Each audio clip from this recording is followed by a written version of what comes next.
Hey, storytelling Ron. I want to talk about Last of Us. Post-apocalyptic. I'm doing a For the Lord RPG post-apocalyptic game for Christian missionaries. And I want to watch these kind of shows, and I'm watching Star Wars, which I find, and I might do some positive reviews on Star Wars because I'm doing Christians in space, and I really just love that style. And I'll talk about that a little bit later. Last of Us, terrible show. Woo, terrible show. It's boring. First off, it's boring. It's depressing. Not the setting. The setting is supposed to be depressing. It's depressing to watch it. There's only on the 5th episode do they have a cool, fun zombie attack scene. The rest of it, they barely use the zombies. More in the beginning, and then at the end, none practically. There's just a lot of boring dialogue of character development, acting school. Then they kill a lot of people. The guy ends up killing a lot of just people for obviously quasi-moralistic issues or whatever. But it's like a D&D game, murder hobo. Just murder hobo through to solve things. Just so very lame. Then they have the 3rd episode is the gay episode. That was lame. And the 7th episode was a lesbian episode. They're both flashbacks of gayness and lesbianness, and that was lame. Out of 9 episodes, 2 were almost full hours of just the gay guys, lesbian girls. The girl's lesbian. And then, of course, Bella, the actress, says, if you don't like it, don't watch it. I didn't watch episode 7, so I thank you for that advice. I appreciate it. But I won't watch season 2. This is just lame, how this played out. I'm hungry for a post-apocalyptic shows or scenes. And Christians out there, for crying out loud, make some post-apocalyptic scenes. Make them cool. I don't know. Anyway, so let me just go through a couple of things here, and then I'm going to get the heck out of here. The gay episode, as everyone calls it so nicely or whatever. Episode 3 was lame. I watch all the YouTube libertarian guys who are fighting the pop culture or whatever and fighting the woke. And then they said this was, they were like confused by this episode because it's not in the game and it doesn't have anything to do with the narrative. It's a complete separate thing. So to me, very agenda driven, very ideologically driven whole episode. And then the director or whatever said that. He said he wanted to surprise us and push his gay agenda or whatever. We don't want a gay agenda. We don't want to watch gay dudes we just don't want to. We're Christians. We want to watch it to be family oriented, a father figure for sure. Husbands and wives. We don't want grooming. We don't want sexual stuff. We don't want, sex exploitation, all of that, we want the good guy to fight the bad guys, but of course not be torturous and brutal. Let me get to it. Okay, so they do this. They picked, my opinion, freedom of speech. They purposely picked this guy because he did the conservative Ron Harwood, character in that other show. They purposely picked him for this role. I could just whatever. And he, they show him as a MAGA guy. The town's evacuating, but he hides in his MAGA hole bunker. He's got all these guns. He's watching them on the security cameras, the people leaving or whatever, the news. But he fortresses this town. But then he comes out with these guns. He comes out with a shotgun and a little handgun. But he has all this armory of stuff, and he never uses it in the show. It's kind of weird. This is the guy he catches, and it's a few years into the apocalypse. And look at this. Most everyone in there's always got backpacks or layers or whatever. Look at this guy. And he was in a pit, and he said he was with a group, and I don't know, the only survivor, whatever, like got him by just, this is so like, let's give him the sweater. Let's put a little dirt on there. Let's rough up his hair and put it all dusty. Get that good, it was so like, really? You had to think of everything. And then, of course, this guy turns the other guy gay, and so they become a gay. And so we watch 15 years of torturous. Why did I watch it? So another little thing.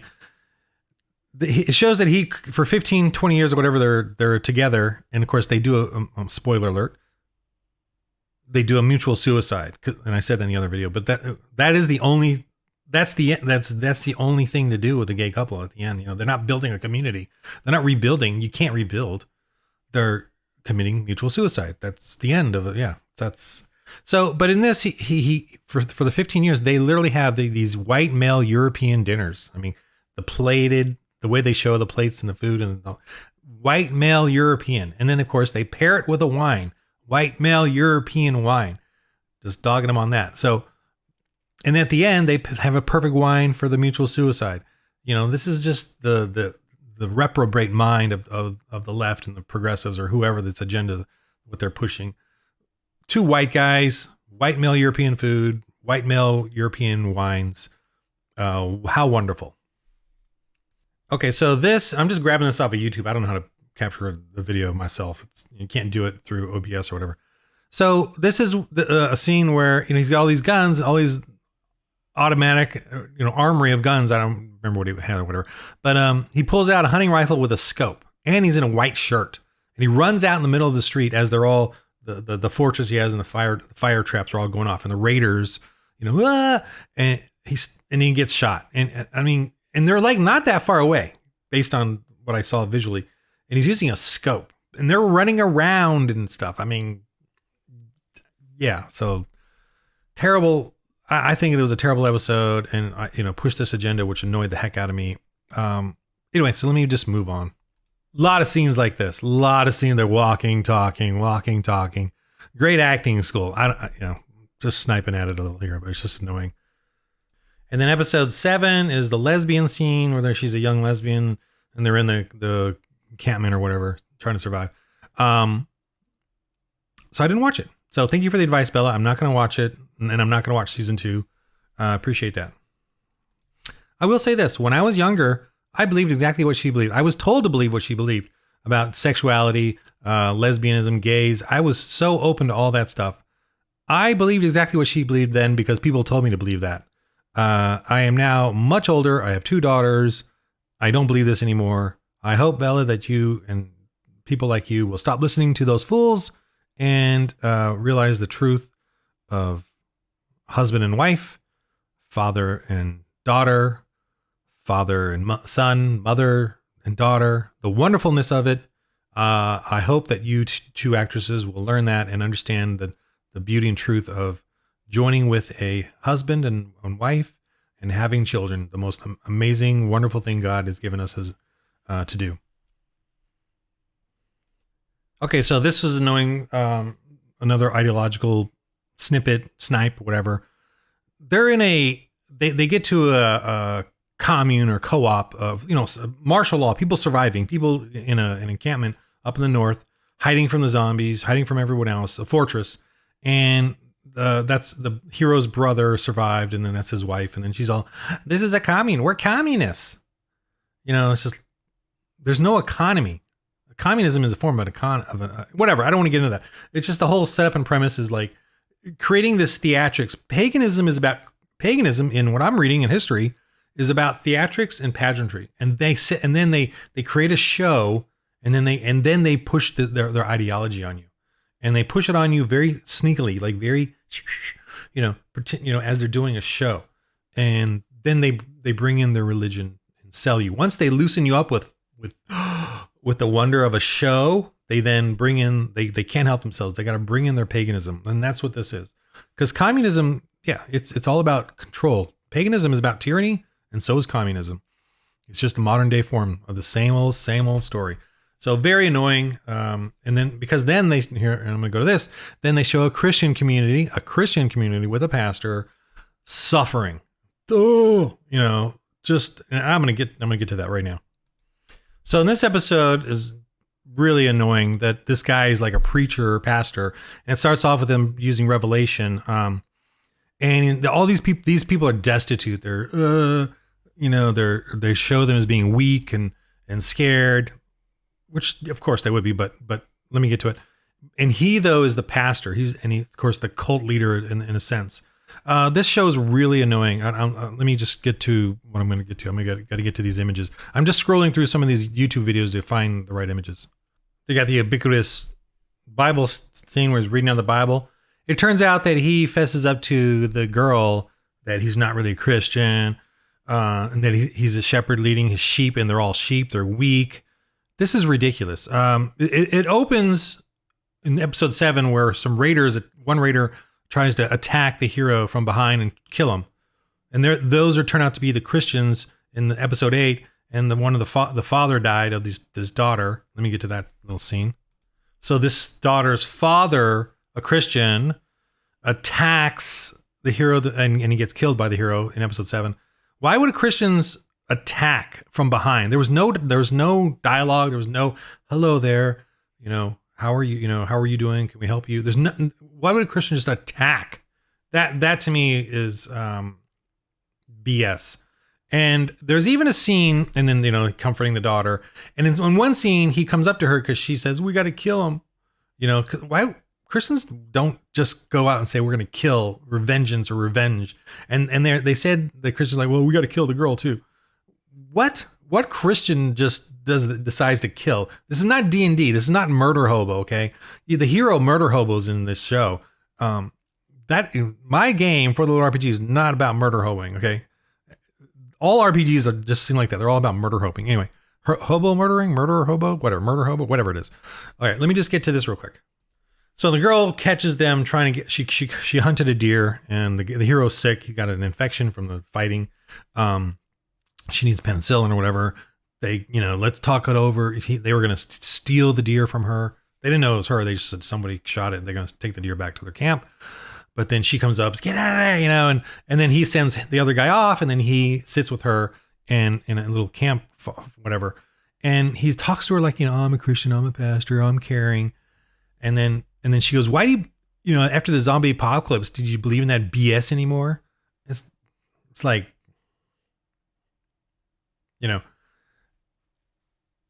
I understand Hollywood. You got to use us Christians as the villains, as the hypocrites, as the losers, as the idiots. I get it. It is so safe to use us Christians. Don't use Islam. Don't use atheists or communists. Don't use China. Don't use the narco drug dealers. Don't use any of that. No. Just use us Christians because it's safe, right? It's safe. I mean, what are we going to do? Pray for you? It's so safe to use us Christians as your villains and as the idiots and the town idiot and the fools. And Christianity is the force for good in the world. It is the force for good in the world. We are the dam, the bulwark, the fortress against grooming, against child sacrifice, against communists and tyranny. We cannot force slavery. It says it in the Old Testament. Do not kidnap someone to be a slave. It says it in there. It talks about dealing with people. The 10 Commandments is all about individual rights. It's about you getting to own your own property, your own family. The government cannot take it away from you. The 10 Commandments is about civil authorities and civil society. Don't steal from each other. Don't bear false witness. It's about the individual's rights. Not so with paganism. Paganism is all about communism. It's all about controlling you all the time. That's at the heart of it all. And then they show, why do the Christians just want to murder them? And then it shows the hero torturously kill some of them. And then this guy gets torturously killed by the girl in some crazy fight scene or whatever. And it turns out he's cannibal, they're cannibal. They're trying to survive with cannibalism in this. And she finds out when they catch her and she sees a severed ear. And he's all, look, we just did it to survive. Only a few of us know, not all of them. I don't know any Christian. I've not read anything where Christians suffering anywhere resorted to cannibalism. I know of one Catholic airplane crash in the Andes, in Chile or whatever, where they had to resort to eating them because they're frozen on top of a mountain and they couldn't get down. And this was in the 80s or something. It was a young guy. It was like a soccer team or something. And they got forgiven by the Pope. Still wrong. Still, bad. Where in Christianity do we do that? Now, in paganism, oh yeah, they're cannibalism just fine. Plenty of that. And missionaries came up against it and stopped it. Okay. Why? I understand why. I understand why. You're going to mock and you're going to mock and blaspheme Jesus Christ, but you're not going to mock and blaspheme Muhammad or Allah. You're not going to blaspheme them for sure. You're not going to blaspheme whoever else. I guess not Jewish either, right? You can't do that. But Christians, yes, you can certainly mock and make the villains Christians for sure. So brave of you. Yes, sorry guys, I'm getting frustrated here. Okay, so I'm gonna get off of this. This is, and the show's, it's just a bunch of murder hoboing towards the end. So that's it. For the Lord RPG, post-apocalyptic, coming. It's gonna be on my website. If you want to join, be a member. I haven't set it up yet actually, but I will in April at some point. I'm working on the game, but sign up just as a free member and get the For the Lord Dark Ages RPG. It's free, full game, all the assets too. Lots of cool printables and tokens for you to use, and try it out. You play, you get you or your character, your players to play as missionaries who go out like this in post-apocalyptic. And what do Christians really do? Oh, and Christians too don't have a pastor who controls the town as well, or the settlement. That is BS. A pastor does not become the leader of the civil authority as well. There's a pastor, and then there's going to be someone separate. Also, in our church, as a pastor, we have elders and deacons. It's not going to be a pastor. He goes up and slaps the girl. One of the girls says, "We didn't kill him," and he goes up and slaps her, and everyone else is like, even the men in that room are like, what? No. Pastors don't have that kind of power. So for them to portray it that way is ridiculous. A pastor has no power over us. The only thing he can do is go to the elders and go, "Hey guys, we need to kick this person out because they're being a jerk." And then the elders go, let's all talk about this and talk to the person who's being a jerk. That's all the power they have, for crying out loud. And for them to show this, that he's some cult leader and controls all these people, is ridiculous. And that he can go up and slap a girl in front of everyone. That is ridiculous. That is utterly insane and stupid and idiotic. And I guess the Christians in these shows can only be as smart as the writer. Okay. And idiotic is what it is. A pastor needs to be married. He has to have a wife. He has to have children. He has to show that he's something. I know you want to show in post-apocalyptic that it's a cult and everyone's following this cult leader.